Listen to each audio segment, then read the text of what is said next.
What's up, guys? Welcome to NMD TV. Canes all day. If you're rocking with you, then you know what to do. Hit that like, subscribe button so you never miss out on a video. A big shout out to the KGang members, the members of the channel. I appreciate you guys for going above and beyond to support the channel. If you too want to join the KGang, click the link in the pinned comments.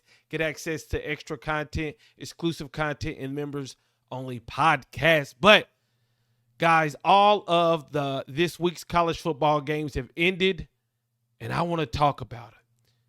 And it has to be said that Miami, they have a chance to do something great.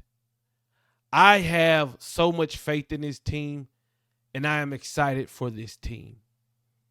It has to be said that I believe that Miami not only can win the ACC, but can make it to the playoffs. And not only get into the playoffs, but have a deep run in the playoffs. These are my own opinions, and I'm going to talk about them and break it down. Now, today, Miami defeated Duke, and I had a lot of critique. And I still stand by that because I love this team, man.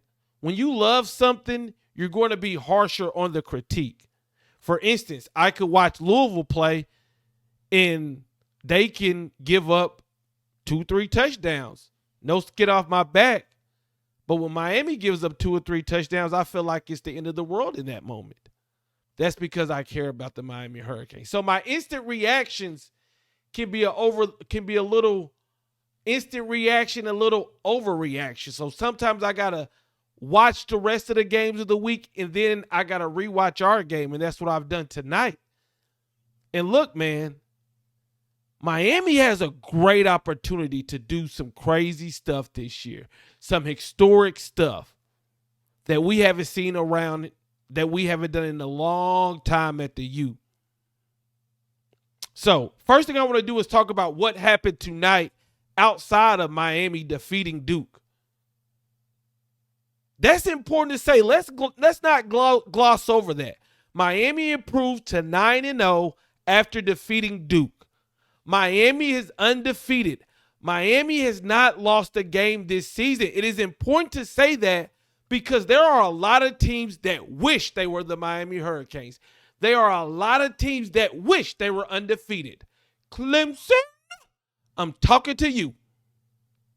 Clemson wasn't the only one to take a loss today. There was others. Let's take a look.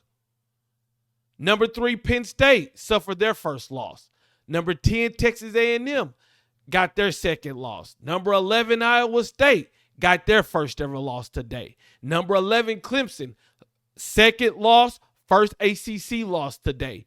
Number 17, Kansas State, I believe their second loss. Number 18, Pitt, lost their first loss of the season. And number 24, Illinois, they've lost a couple games.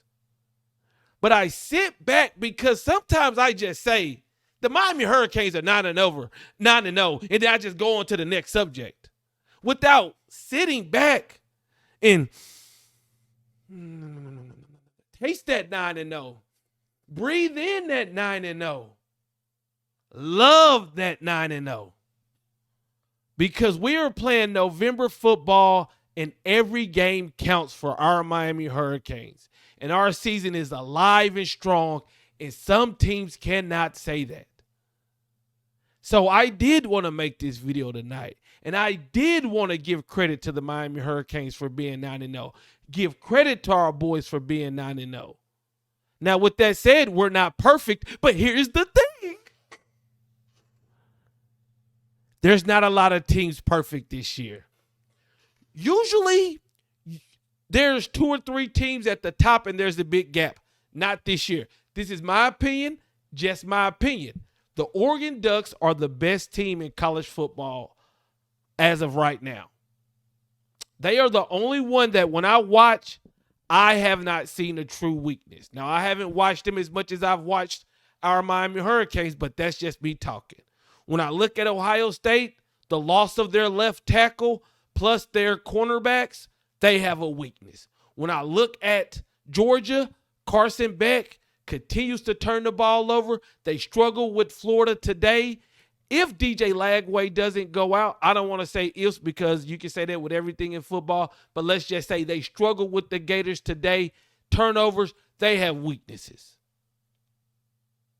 when you look at this team, Penn State, they don't have any explosive plays.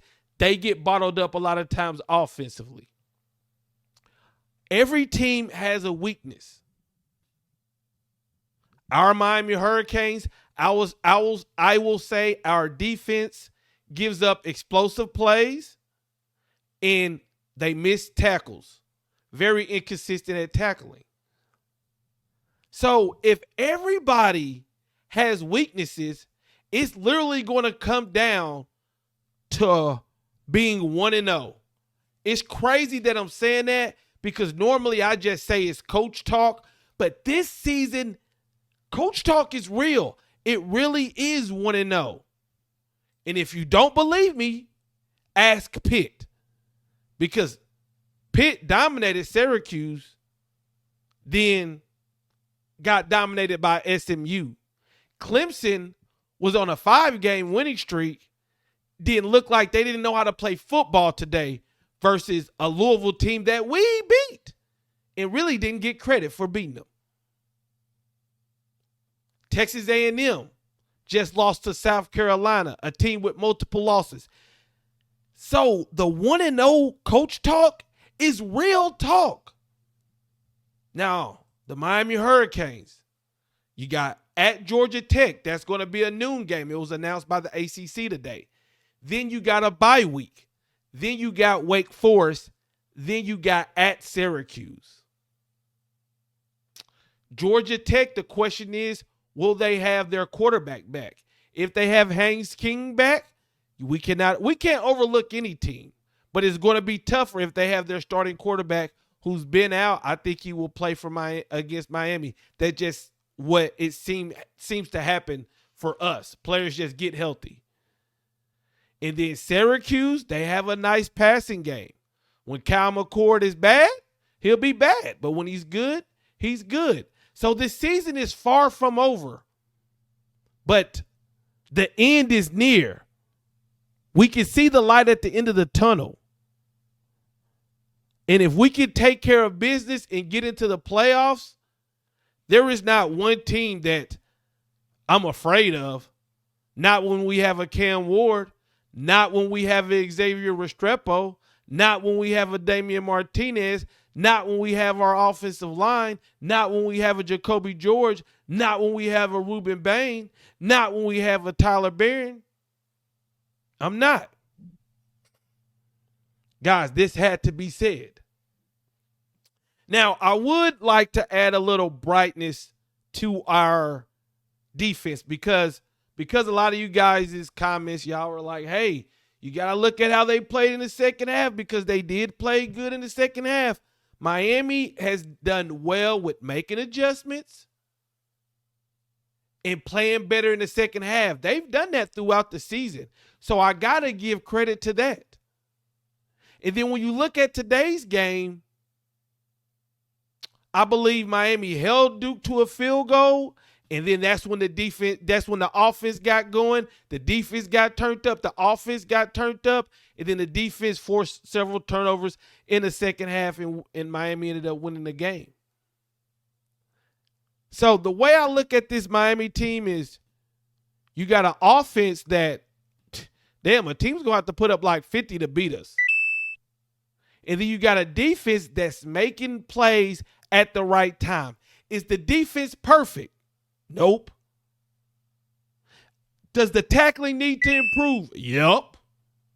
Does Jadis Richards' loss, was that going to make our cornerbacks, our defensive back thin? Yes.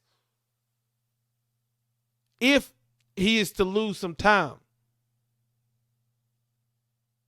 But I really like what this Miami Hurricane did. And man, 9-0, 5-0 in the ACC. How many teams can say that? Not a lot. I'm out. Peace.